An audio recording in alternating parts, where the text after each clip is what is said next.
Hello friend, नमस्ते, प्रणाम। मैं संजय निषाद आप सभी का स्वागत करती हूँ अपने यूट्यूब चैनल पर। और संजय निषाद ऑफिशियल पर, सीमा संजू ब्लॉग पर, सीमा निषाद ऑफिशियल पर, तीनों चैनल पर ये गाना मिलेगा आपको। तो ये लेके आई हैं आज सोहरे हुए के गीतिया लाई हैं, मना करे मानते नहीं तब का करिए हम गाय बजा ले। बार बार धोए कान खुल रहे हैं इसमें को आया। चलो गाओ बहन, गाओ।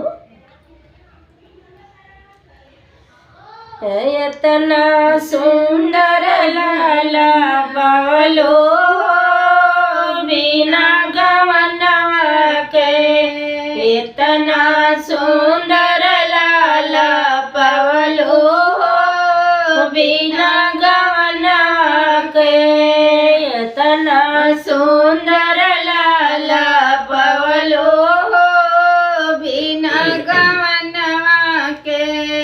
हमसे नहीं पूछा सासो बेटवा से अपने पूछा हो, हमसे नहीं पूछा सासो बेटवा से अपने पूछा हो बिना गवनव के, हो सासो बिना गवनव के। रोज जाला ससुररिया हो बिना गवनव के, रोज जाला ससुररिया हो बिना गवनव के। इतना